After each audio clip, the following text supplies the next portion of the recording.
Subhanallah wa bihamdihi adada khalqihi wa ridha nafsihi wa zinata arshihi wa midada kalimatih. Tafsirul Asrar teniki bagian ketelu keempat keliman sebetulnya niki nabiaran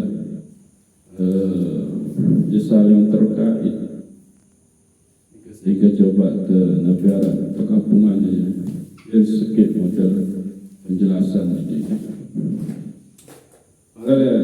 Bagian ketelu niki di salah satu ketelu niki di situ terbahas tentang manusia kembali kepada asalnya. Coba kesimpulan yang kena rujuk ila Allah, kembali kepada Allah Subhanahu wa Ta'ala. Namun ternyata Syekh Imam Abdul Qadir Jilani itu membagi kembalinya segala sesuatu atau manusia ke asalnya itu ya tetap berdasarkan nabiaran dalil-dalil nas baik di dalam Al-Quran maupun hadis. Maka kalau jasmani nikah dia akan kembali ke asalnya, jasad nikah, yaitu turab, tanah. Memang dia tercipta dari tanah. Khalaqtuka min turab wa a'iduka ila turab wa ab'asuka minat turab. Ini kan hadis qudsi. Aku ciptakan engkau dari tanah, lalu aku kembalikan engkau ke tanah, dan aku akan bangkitkan engkau dari tanah. Nah, sebetulnya yang kembali kepada Allah itu apa? Tentu yang akan kembali di situ adalah ruh kita. Cuma pun barek sebagian para ulama tasawuf juga berbeda. Yang akan kembali itu nafas. Dalilnya yaitu surat Al-Fajr. Irji'i ya ayyatuhan nafsul mutmainnah irji'i ila rabbiki radiyatan mardiyah wadkhuli fi ibadi wadkhuli jannati. Nah, nafas niki yaitu yang akan di alam barzah, itu yang akan masuk surga, masuk neraka. Adapun ruh dia lain lagi. Nah, niki pendapat para ulama tasawuf. Lagu kita berlindung kepada Allah Subhanahu wa Ta'ala supaya kita tidak bernafsu untuk membahas nabiaran yang dalam niki. Maka cukuplah kita mengambil yang pemahaman kita yang ringan-ringan saja. Nah, permasalahan ruh nikah ya sudah, itu min amri Rabbi, itu menjadi urusan Allah Subhanahu wa Ta'ala.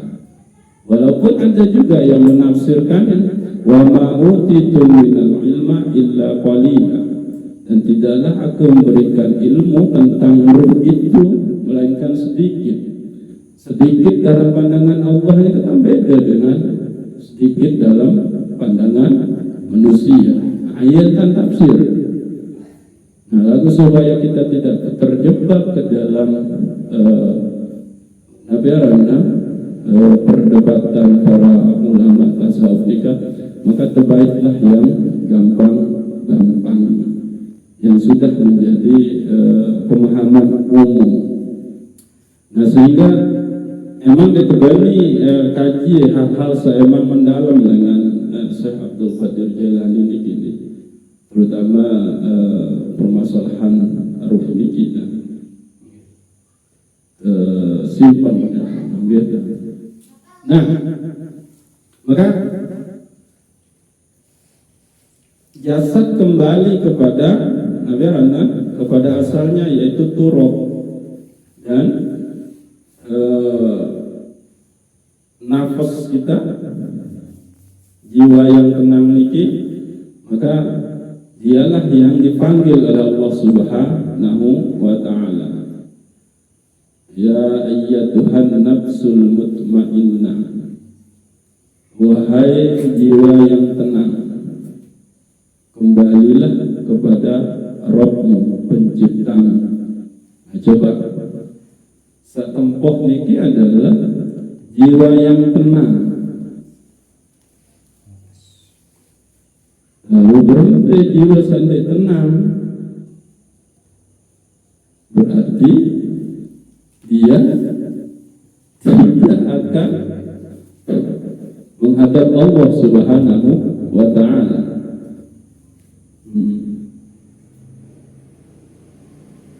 Coba terhayati, jelas kalimat kan, ya ayyatuhan nafsul mutmainnah, wahai jiwa yang tenang, irji'i ila rabbiki radiyatan mardiyah, kembalilah, pulanglah kepada penciptamu dengan redha dan diredoi. Ya coba tentu hayati niki kalimat. Yang dipanggil, yang disuruh pulang itu adalah jiwa yang tenang. Lalu bagaimana dengan jiwa yang tidak tenang? Tidak tenang itu lantaran kemaksiatan, lebih kepada sifat fujurnya, sifat kejinya, sifat ingkarnya, tidak kepada takwanya. Fa'alhamaha fujuraha wa taqwaha. Maka yang jiwa yang tenang itu adalah jiwa yang sudah berada di dalam ketakwaan. Nah, maka supaya jiwa ini tenang, sehingga dia memiliki keredoan, dan setelah dia redho, dia pun mendapatkan keredoan dari Allah Subhanahu wa ta'ala, maka dimujahadahkanlah sebelum kembali ke asalnya itu untuk bertaubat kepada Allah Subhanahu wa ta'ala. Jadi sangat rugilah, sangat celakalah orang-orang yang dia sebelum sakaratul mautnya datang, dia masih dalam keadaan melakukan dosa besar. Padahal dia juga meyakini kalau yang namanya mati itu rahasianya Allah. Jadi dia setahun pirang tahun datang, tahu tedai, ikan ketembi. Tapi dia berubah lalai untuk mensucikannya.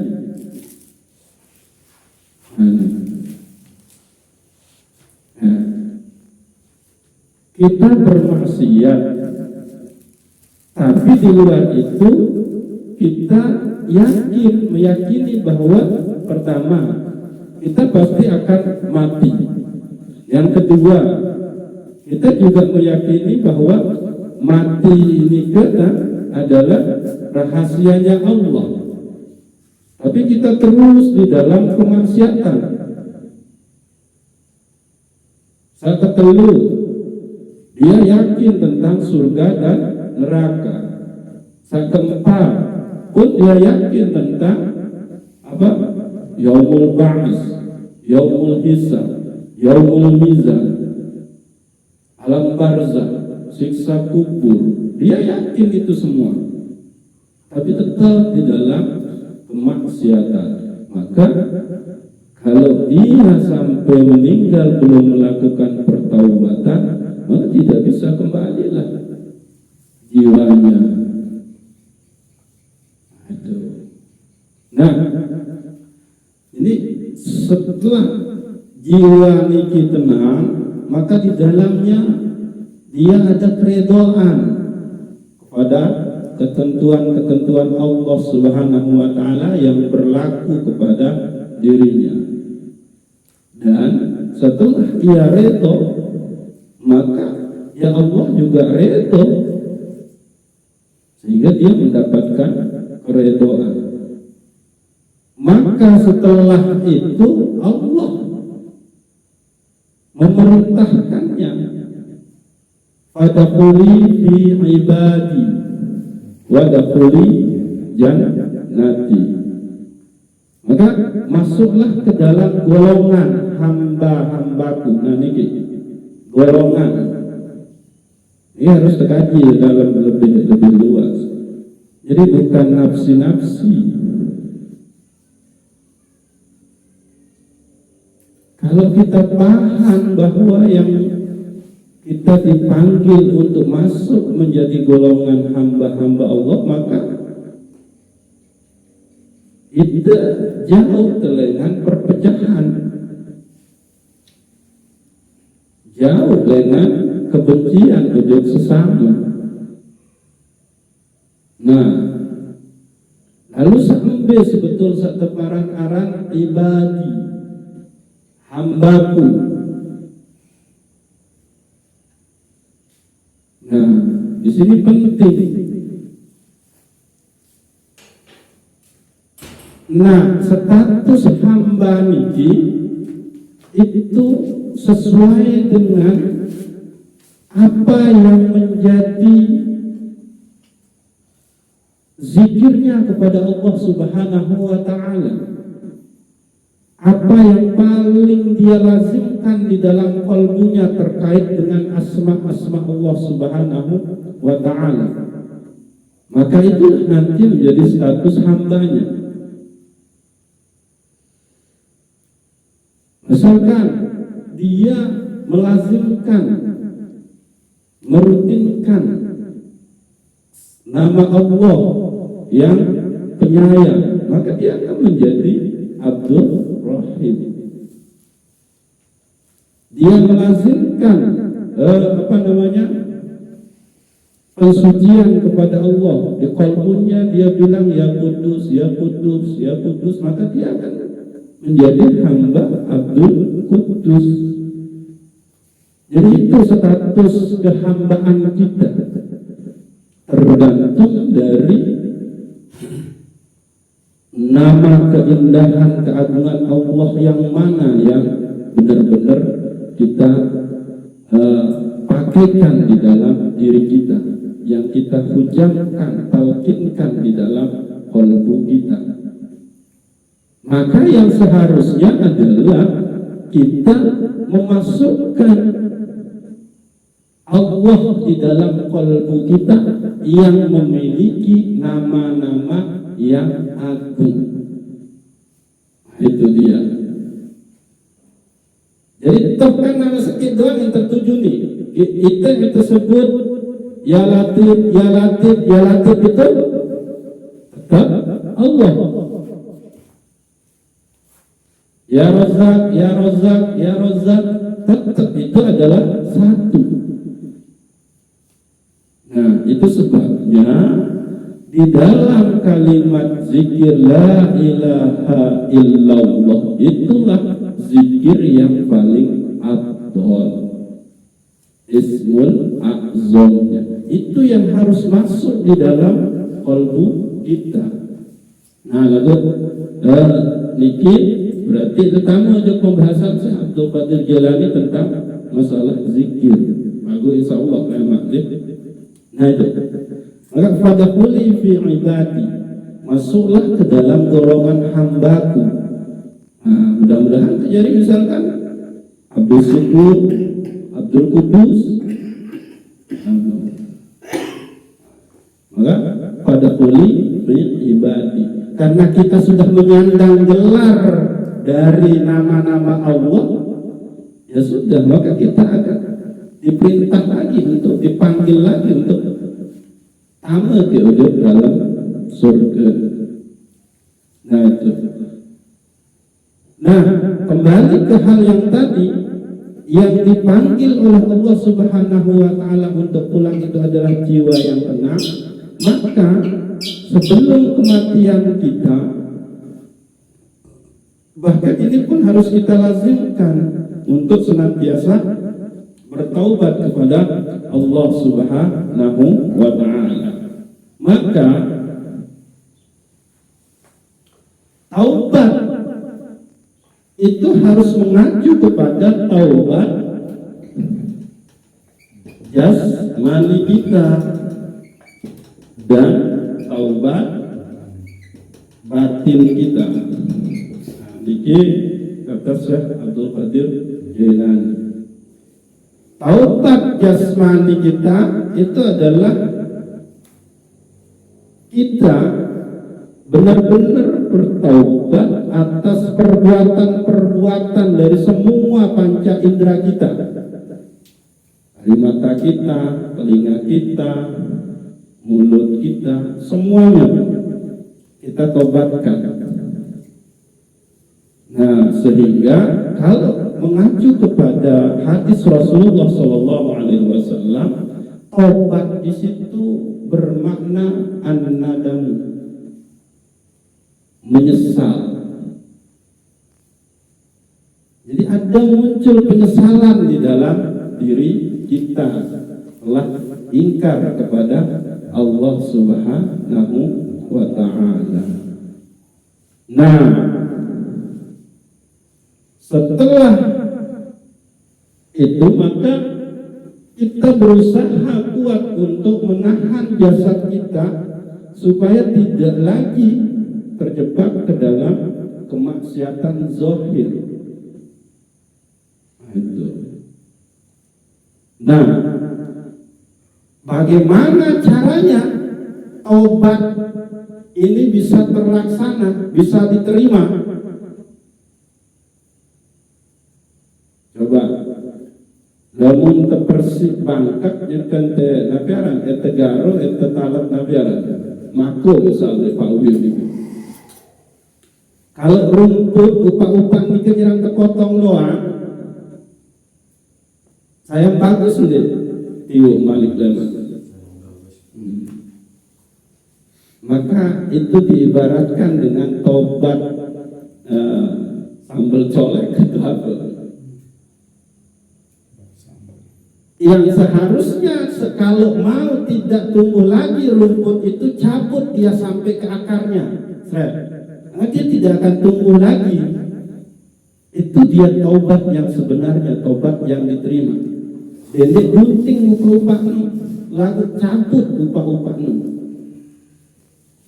itu sampai akar-akar, maka dia tidak balik. Maka apa itu yang harus dicabut? Yaitu wa nahan nafsa anil hawa, menahan jiwa kita atas kehendak-kehendak tercela, kehendak-kehendak yang akan melalaikan diri kita untuk taat kepada Allah Subhanahu wa Ta'ala. Itu caranya. Sehingga dulu akal dan nafas ini ditanya oleh Allah Subhanahu wa Ta'ala. Akal pertama ditanya, man ana, man anta, siapa saya, siapa engkau? Maka akal menjawab, anta rabbi wa ana abduka, engkau adalah penciptaku dan aku adalah hamba-Mu. Itu akal. Nah, lalu nafas ditanya, pertanyaannya sama.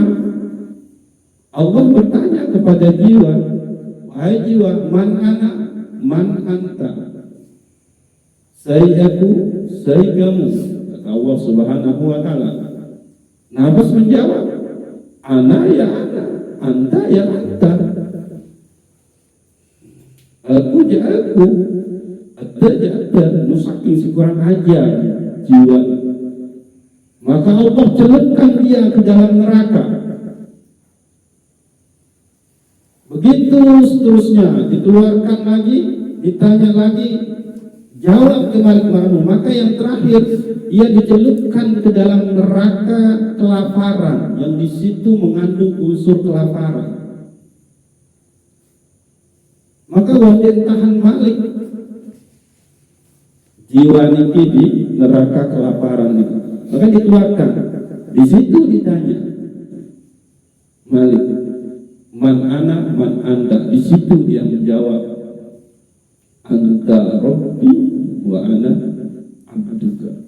Engkau adalah Tuhanku dan aku adalah makhlukmu, hambamu. Itu.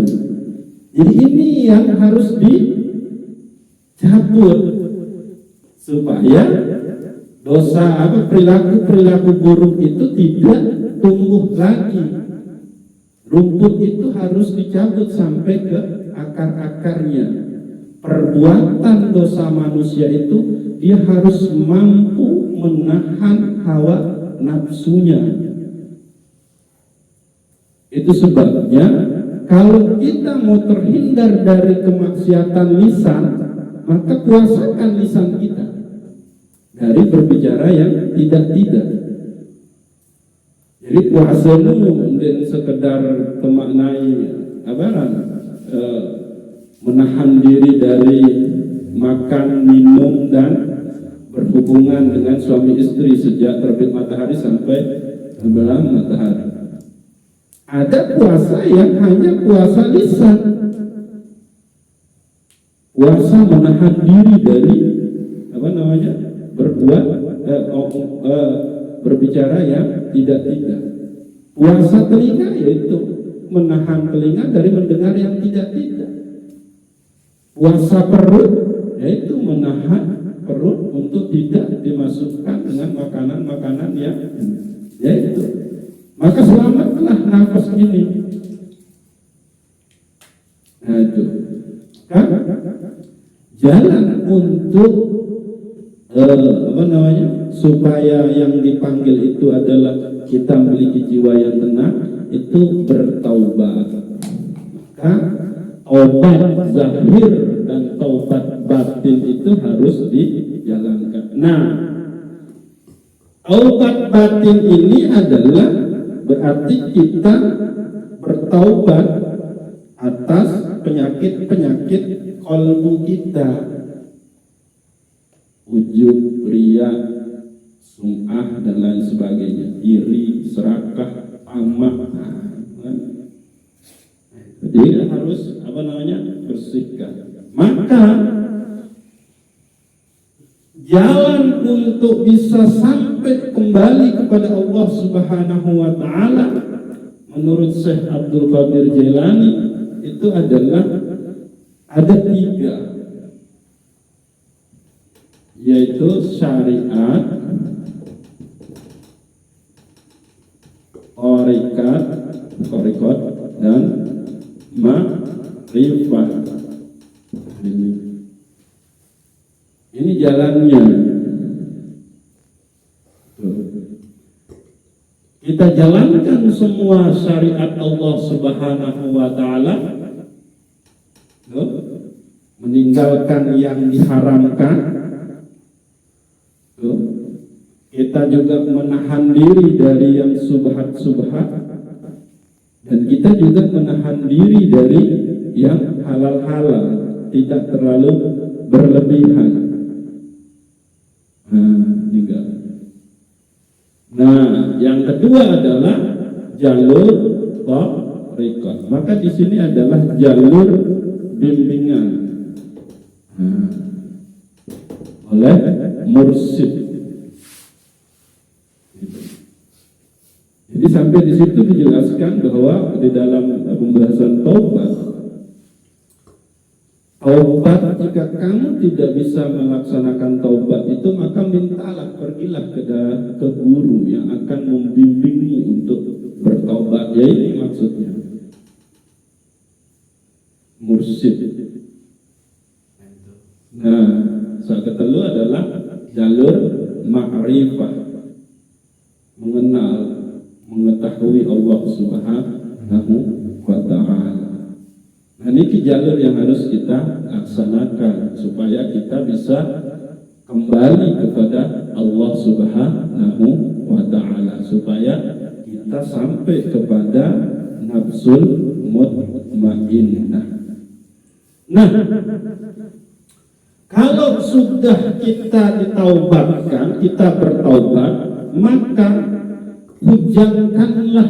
Nah, di sini di taubat batin ini adalah dia di situ memasukkan asma Allah. Ya. Masukkan asma Allah di situ. Maka yang utama harus di ini adalah la ilaha illallah. Inilah yang diminta oleh Sayyidina Ali karramallahu wajhah kepada Rasulullah dulu. Wahai Rasulullah, ajari aku jalan untuk sampai kepada Allah Subhanahu wa ta'ala yang ringan, cepat, dan derajatnya tinggi.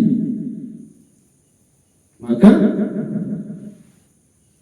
Rasulullah Shallallahu Alaihi Wasallam itu diberikan wahyu langsung oleh Allah melalui malaikat Jibril.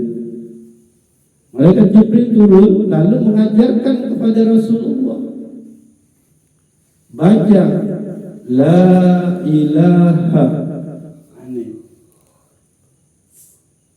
Yang ulang. Jadi wajah itu ke sini pada kalimat la ilaha. Lalu illallah baru ke kiri. Ini yang diajarkan Rasulullah kepada Sayyidina Ali karramallahu wajhah. Ia ampun la ilaha illallah. Kenapa ke kiri? Dia dihujamkan di situ. Pas Allahnya itu dihujamkan di situ di dalam qalbu. Itu dia cara taubat batin, yaitu menanamkan asma Allah Subhanahu wa ta'ala ke dalam qalbu. Maka penanamannya bisa dengan cara Nabi dulu itu menghilangkan Tuhan selain Allah, baru di situ isbat, menetapkan Allah. Itu sebabnya kalau Syekh Abdul Qadir Jailani itu dipenuhi dulu lisan dengan la ilaha illallah, la ilaha illallah, baru setelah penuh di dalam lisan hujamkan ke dalam qalbu. Nah, itu inilah yang disebut dengan Nabi dulu menghilangkan la ilaha, baru illallah, itu masukkan dia ke dalam qalbu. Teknik yang kedua, metode yang kedua adalah terbalik, isbat dulu. Nah, ini dihujamkan, ditetapkan dulu Allah, baru lisan bilang la ilaha illallah. Nah, ini baru isbat, menetapkan dulu Allah di dalam qalbu, lalu Nabi kembali lagi ke isbat. Nah, ini jadi sebut dulu, tetapkan dulu Allah di dalam qalbu, baru ucapkan la ilaha illallah lagi, isbat lagi. Ini makanya isbat, Nabi isbat. Allah bisa bilang la ilaha Malik, illallah. Itu maka isbat lagi. Jadi isbat nabi isbat. Nah niki kita bayar itu. Nah, itulah yang disebut dengan taubat jalur thariqah. Harus dibimbing. Oke. Nah, kita rukshoh ini, kita peringkas nih. Setelah orang ini bertaubat, maka yang muncul di dalam dirinya, yang harus muncul di dalam dirinya itu adalah khauf, rasa takut akan keagungan Allah Subhanahu wa Ta'ala. Jadi khauf di sini dia harus kembali kepada kalimat la ilaha illallah. Jadi dia takut kalau sampai dia tidak bisa menyembah Allah Subhanahu wa Ta'ala. Dia takut kalau tidak bertemu dengan Allah nanti. Man kana yarju liqa'a rabbih falyamal 'amalan shalihan wa la yusrik bi'ibadati rabbih ahada. Itu dia takut. Dia takut tidak mendapatkan kasih sayang Allah. Dia takut untuk tidak berzikir. Dia takut untuk tidak diberikan surga. Dia takut nanti dia dimasukkan ke dalam neraka. Itu harus muncul nih.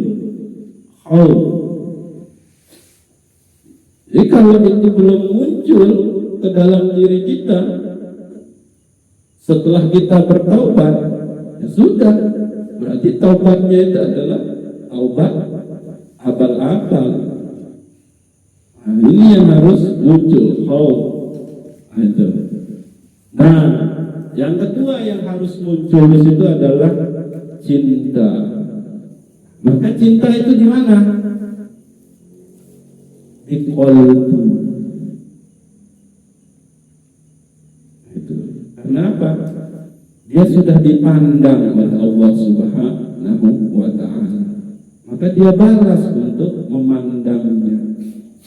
Nah, itu. Oke. Ya, jadi tarukshoh hadis ini ringkasnya. Yang dipanggil oleh Allah Subhanahu wa Ta'ala itu adalah jiwa yang tenang. Maka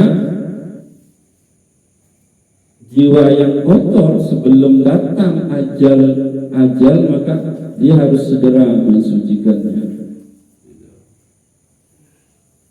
Kalau sampai itu tidak terjadi, maka ya sudah, dia tidak tergolong kepada fadkhuli fi ibadi wa dakhuli jannati. Ini seharusnya khawatir. Nah, caranya adalah dia harus bertaubat, taubat jasmani, taubat ruhani atau batin. Bagaimana caranya? Yaitu dengan cara pertama, jalur syariat, dia benar-benar menjalankan semua perintah Allah Subhanahu wa Ta'ala dan menjauhi semua larangan Allah Subhanahu wa Ta'ala. Jalur tarekat ada yang membimbing pertaubatannya. Itu sebabnya nanti ada kita ini kajiannya tasawuf itu yaitu terdiri dari ta, sin, waw dan fa. Artinya itu adalah taubat. Nah, itu dia. Oke. Nah, jalur ma'rifah inilah dia jalur yang tertinggi. Nah, tapi kita tidak akan bahas ini. Oke.